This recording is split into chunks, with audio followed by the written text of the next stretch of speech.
So today, what we want to do is to cover a set of the Stage 1 objectives that relate to drugs and medications. Obviously, this series is focused on eligible hospitals and critical access hospitals as well, so just checkpointing on that. I know there was a series last week, I guess it's 2 weeks ago now, that addressed the EP side of the world. So with that, we do have 4 core requirements and 2 menu, and we'll cover off on sort of the overview and structure of how CMS has put out the objectives for Stage 1. 4 hospitals, there are 24 objectives that can be sorted or grouped, if you will, into 5 different kinds of priority outcomes that were identified very early on in 2009 by the policy committee. Improving quality and safety was, probably one of the key ones. Engaging patients and families in their health care has implications on connectivity and information access.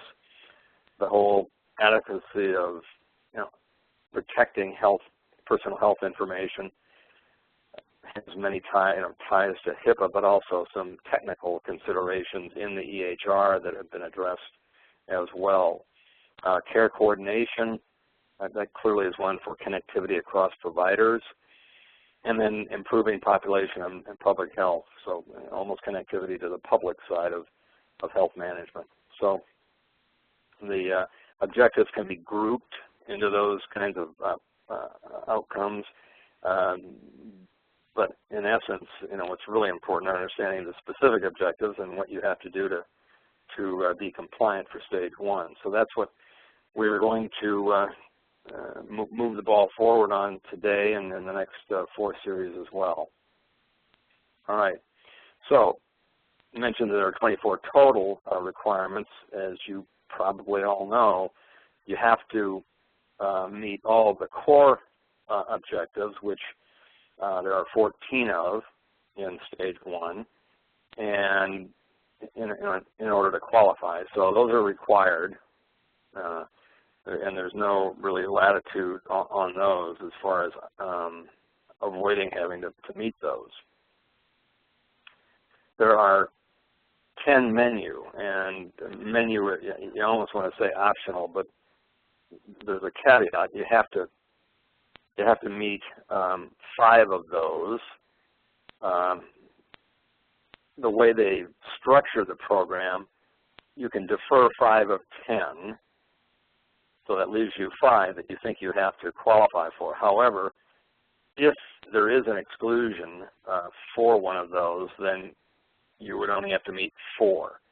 So once you defer, then the balance can be, the balance of those 5 are either met or excluded if you have the opportunity to exclude. Within that set of menu, there are some of the public health agency type of requirements, and you do need to select at least one of those in order to qualify. Okay, so that's the overall, kind of the structure of, you got 24 total. You're going to end up typically having to meet 19 of those, along with the quality reporting requirements. And obviously, you have to be using certified EHR technology to do that. So those are kind of the basics.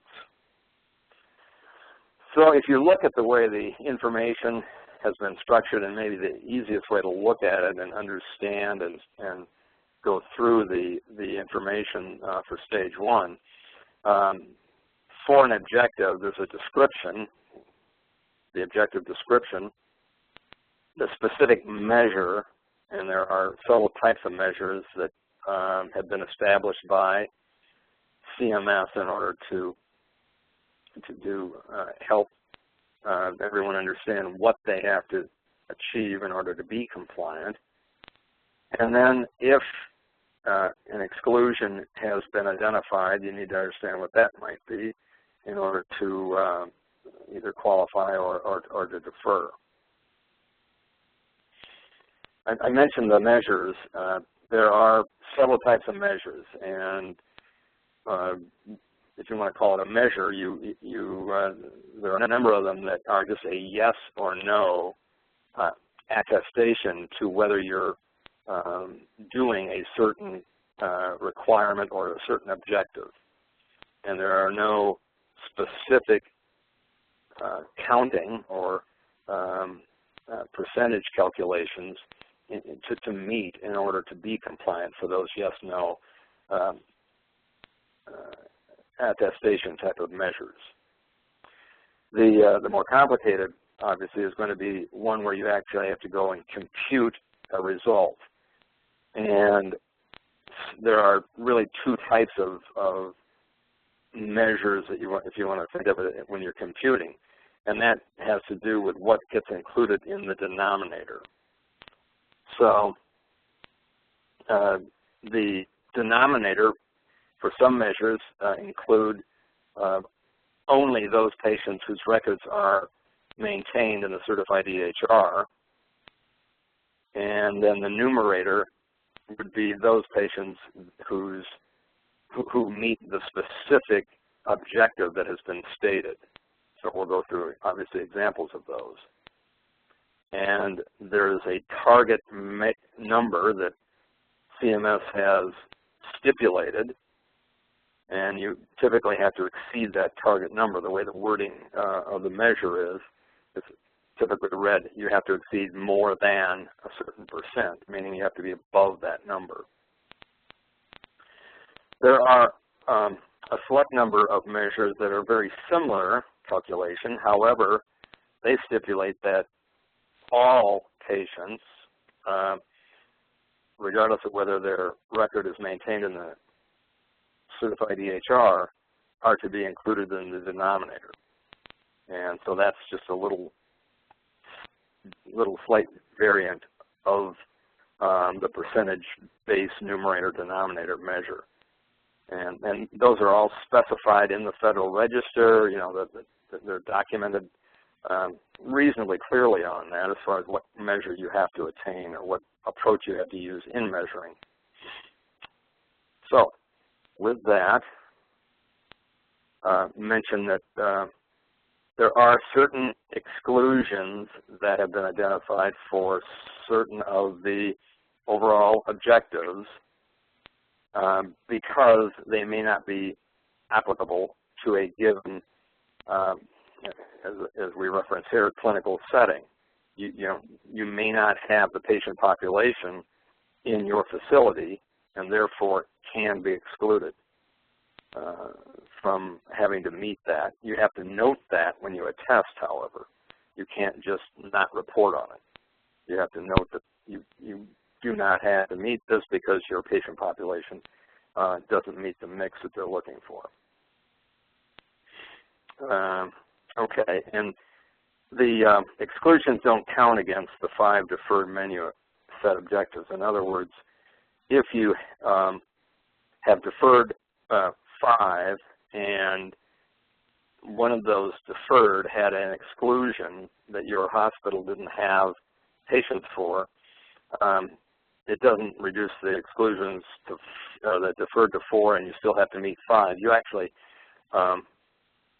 would include that, I would think, in your strategy of selecting menu and not defer a particular objective that you have an exclusion for, and that way you actually only have to meet 4 of 9 of the menu items if you can exclude one of them. And if that's not clear, go ahead and send send Carol a message, and I'll try to take another run at it later. Okay, so we're going to today cover, so that's the backdrop of the objectives for hospitals. Let's take a look at then what we want to cover today, and that are the drugs and the medication type of objectives. We've done this grouping. Hopefully it makes some sense for you all. as we go through this, there's some related points and some common definitions that we'll want to address as we go through. So let me move to that. All right, and I did reference the CMS FAQ process that they're going through to help clarify, and I apologize, there's a dog in the background. If you're hearing barking, that's coming from my phone. The definition of what is an ED admission, and that's been it's been a point that has been raised and questioned, and they came out with a clarifying statement that I believe is going to help. There are two different approaches that can be used to determine really the denominator for those patients included in a specific objective. The first is a observation services method, where the types of patients or the patients that you would include would be either patients that are subsequently admitted as inpatient through the ED. They would be included in the count, in the denominator, as well as those patients who in the ED are treated in, if they have a formal observation unit or receive observation services. And so those groupings of patients would be included in the ED count. And if there's more information needed on observation services, the Medicare Benefits Policy Manual, Chapter 6, Section 20.6 addresses that, just in case you need additional refreshing on that one point. So that's one method. The other method is just include all visits to the ED. And regardless of whether that patient is subsequently admitted or not. And so you do have to note when you attest what method you're selecting. So just a point on when you go to file or attest for EHR funding. Okay, so that's one, I think, important clarification that CMS has come out with, and it's a term that, because there's so many measures that are impacted by Point of Service 23, that we want to make sure you're aware of. CPOE, is one which I think most of us have a general sense of, okay, what do you mean by that? They try to clarify by saying it's really the licensed professional needs to directly enter the medication order in this case. And really, under Stage 1, CPOE has been limited to medication orders, even though in the EHR certification process for the software has to be able to handle medication orders, imaging orders, and lab orders, etc. So, but obviously for Stage 1, we're only dealing with medication orders. And the information has to be able to be, therefore, captured in a digital, and probably more importantly, in a structured manner. The next key term is unique patient, and again, the measures that are bounded by having patients only in the EHR and the certified EHR to be counted in the denominator reference many times unique patient. They just don't want, I guess, what they would consider double counting of the same patient multiple times if they have multiple admissions into a facility. So the unique patient is if that patient is seen more than once during a reporting period, you only count that patient once in the denominator, and likewise in the numerator. So all the measures relying on that unique patient, has to be bounded by the EHR certified certified software population. Okay, so that's those are some of the terms that we want to make sure that you're familiar with. Again, if you want to access additional information, there's references in the high-tech answers on terminology. So active medication list, those are the current medication lists for a patient. So active/current medication list is going to be important in several of the objectives.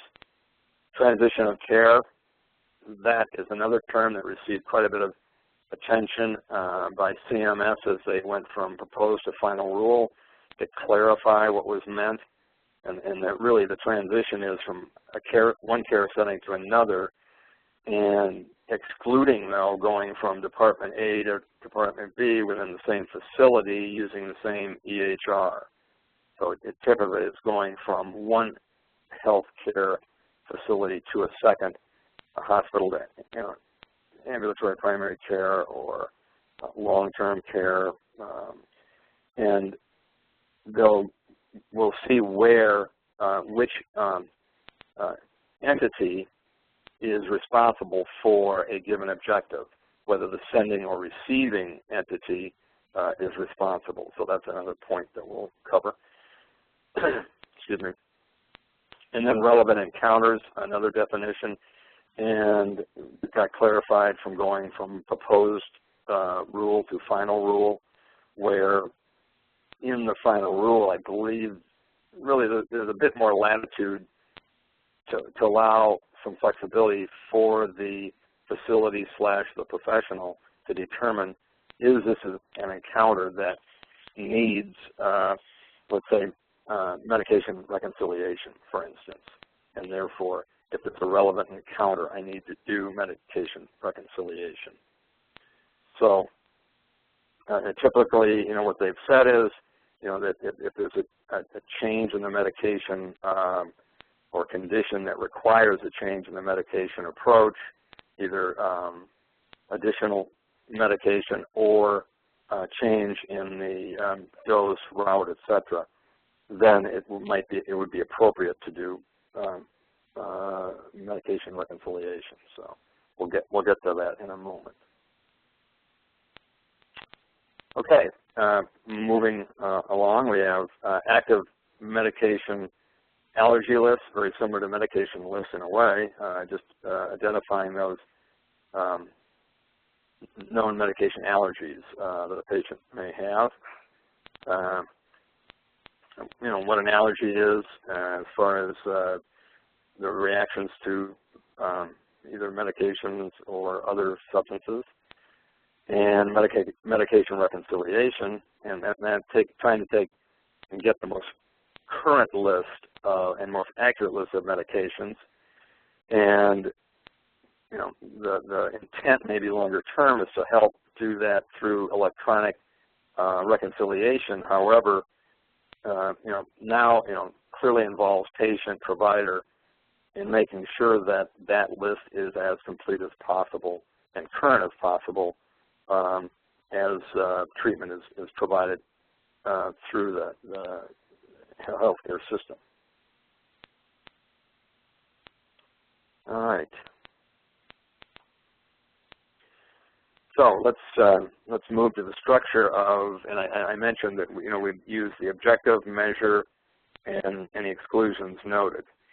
So the first one of these that we want to look at, CPOE, and again, CPOE for stage 1 for medication orders only, and they're stipulating that need to be entered by any licensed healthcare provider, and that'll fall back on really the licensing process in the state or local, if that's applicable, who can enter the order. And really, obviously, what they want is they want the professional to be able to respond to any system alerts or information that might be available while entering the order. So that's what, obviously they're qualifying to say we want a licensed healthcare provider to be doing that entry, and not obviously just say a clerk of some kind. Now the measure, and this is where we'll start to see those words that we previously defined, more than 30%. So the way I read that is, if you're at 30, you haven't met the requirement. You have to be at 31 of unique patients. All right, so there's that term, unique patients. So that means we only count a patient once during the reporting period if that patient happens to have been readmitted several times. And they have to have at least, one medication in their medication list. Again, point of service 21, which is obviously inpatient, or 23, the emergency department. And that's where we, again, fall back on how are we counting those emergency department patients? Are we using observation services method or all? So just that's how those defined terms help in explaining how to handle this particular objective. For this objective, there are no exclusions.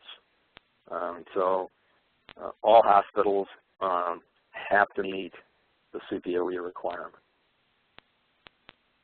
Okay. Now, mentioned that the calculation, the denominator is the number of unique patients with at least one medication in their medication list. And for the numerator, it would be the number of patients that have had at least one medication order entered using CPOE. So when we do the calculation, we have to have a percent greater than 30, else we do not meet the CPOE metric. And again, this is a core requirement, so we have to meet this one. Okay?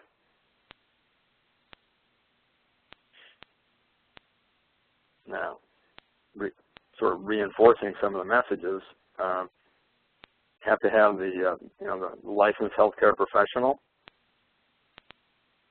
and that's one that I guess would fall back probably primarily on the state as far as determining who is a licensed healthcare professional. And again, the rationale, they want someone who can exercise clinical judgment. If there's an alert or some other interaction that needs some medical judgment. You don't want to do this after the fact, obviously, because you're trying to provide the patient safety. If you remember way back on the presentation of the patient safety objective or goal established, and so this is obviously the rationale here. You don't have to transmit this medication order, by the way. You just have to be able to enter it, and that means that the alert has been available to the professional. So that's what they're getting at here. And the measure, the denominator, includes all patients with at least one medication in their medication list. So they have to have at least one medication on their list already, or patients whose records are maintained using certified EHR technology with at least one medication in their med list. So this is one that the EHR software is supposed to be able to calculate this metric automatically, by the way. So it shouldn't require a great deal of work once you have the certified EHR software in place in order to have this metric available to you. All right, the second objective has to do with drug interaction checking. So, and this is one that's a pretty straightforward one from the standpoint of not only, I think, understanding what the requirement is, but in meeting the objective and the measure. So you have to implement, that's all you're doing, is implementing drug-drug and drug allergy interaction checks. And so the hospital has to enable the functionality that's in the certified EHR software. And this capability has to be enabled for the entire reporting period. That's the key requirement, is you can't do it halfway through the reporting period. So for stage 1, the 90 days that you're going to select for being compliant, you have to have that drug allergy interaction checking turned on day 1 of that 90-day period, and make sure that it's enabled the entire reporting period. Again, no exclusions. And, the rationale is there's no reason why, if you're using certified software, it has to have this capability. There's no reason why it shouldn't be turned on. So that I think that's fairly straightforward. It's just a yes or no attestation. You're either stating you did have it turned on or you didn't have it turned on. And obviously, if you're going to attest, you're going to have to say yes in order to get your funding, and stating that it was turned on for the entire duration of the reporting period. Okay, maintain active medication list. And here, it's a higher percent where you have to have more than 80% of your unique patients. And again, unique patient definition, not double counting them, just the same patient once during the reporting period. And then also for inpatient and emergency department patients would be included in the denominator. And this information has to be recorded as structured data. And again, moving toward structured data for analytics, for being able to do comparative information and lookups, obviously automatic lookups for various information and checking on alerts, etc. There are no exclusions for this. The assumption is that hospitals should be doing this for more than 80% of their patients, period. Okay, so again, the attestation requirements are that you have the number of unique patients admitted, and for the denominator during the reporting period, and then those that you have medications recorded as structured data, and that has to be greater than 80% of those unique patients during the reporting period. So it's a significantly higher number than obviously the 30%, and that makes some sense. And if you don't have any medications, you have to note that as well. If there are no medications for that patient, so that would still qualify for inclusion in the numerator. Okay.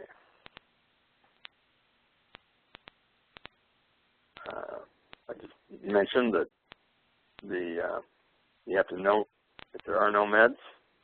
Still have to note that. How often does this medication list, have to be updated?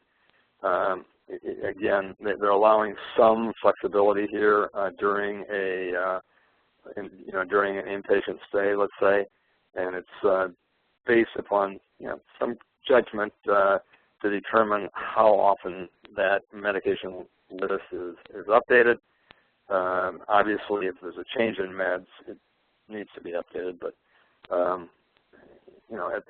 probably at point of discharge, just making sure it's current at that point as well. All right, similar kind of requirement, active medication allergy list, and the measure is very similar. Have to be more than 80% of the unique patients. Point of service 21 and 23 again show their ugly head. Recorded as structured data. So very similar approach to the medication list. Again, note that there are no exclusions for this particular requirement. The computation of the measure, I'm sure you're guessing, is going to be very, very similar to the medication list. So you have the number of unique patients during the reporting period, and then the numerator would be those that have an entry, or again, if there are no known medication allergies, you record that fact as well in structured data.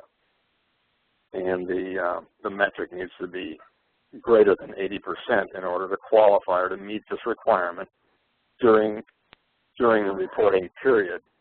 And the reporting period, again, for you, for stage 1, year 1, is contiguous 90 days. So that's when you need to make sure that the start and stop metrics are and the numbers you're collecting for numerator and denominator are included. We pointed out you have to note if there are no medication allergies, note that. And again, judgment, clinical judgment based upon changing medication allergy condition, as far as updating this list during a patient's stay. Again, relying on the judgment of the provider. All right, then moving on to a menu objective. Drug checking from implementing a drug formulary check. And again, this is a measure where you only have to look at enabling that check, and the eligible hospital has to have that enabled and has to have at least either an internal or an external formulary that you're doing the check against, and it has to be enabled for the entire reporting period. So there's, I guess, an incremental component of this measure, not just enabled, but you also have to have that formulary available to check against. And there are no exclusions on this particular objective as well. Since it's a yes or no, all you're having to do is to state that you're meeting that stated measure for the entire reporting period, so day 1 to day 90 for year 1. Okay.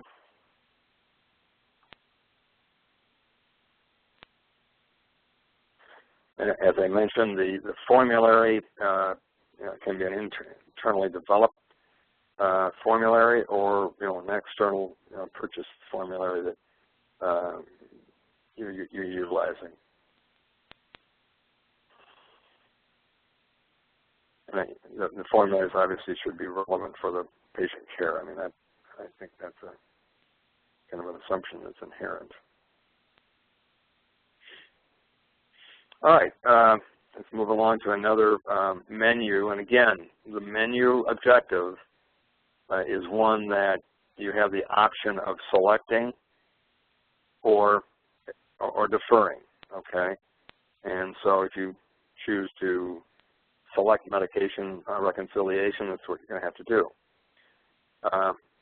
First of all, it's the hospital or the critical access hospital that receives a patient from another care setting. So it's the receiver doing the medication reconciliation. Or, they can on their own determine that a relevant encounter has occurred, and therefore we ought to perform medication reconciliation as well. My guess is that the majority of hospitals will for sure do medication reconciliation on receiving a patient from another care setting. The metric here, or measure, greater than 50% of transitions of care would have medication reconciliation performed when the patient is being admitted or seen in the emergency department. So point of service 21 or 23 on the inbound side. And there are no exclusions for this particular objective for hospitals as DAHs. Okay, so again, computing this, and this is one where it's a numeric measure. So we take the number of transitions of care during the reporting period. So again, first year, probably 90 days. And we take it for those patients admitted or seen in the emergency department. And so that would be our denominator.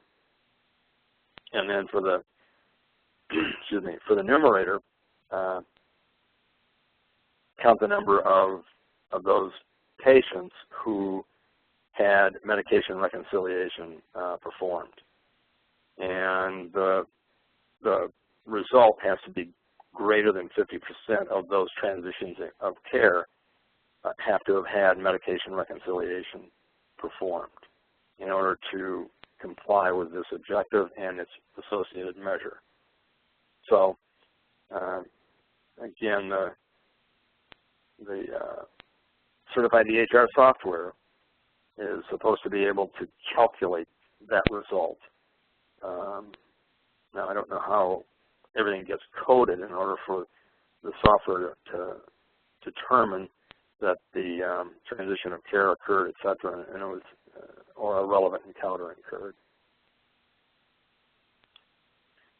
Okay, so for this measure, and for many of these measures, the only patients that we would include in the denominator would be those patients whose medical information is maintained in the certified EHR, as opposed to all patients whose, and there may be a subset for some reason that their record is not maintained in the certified EHR. We wouldn't have to include those in the denominator.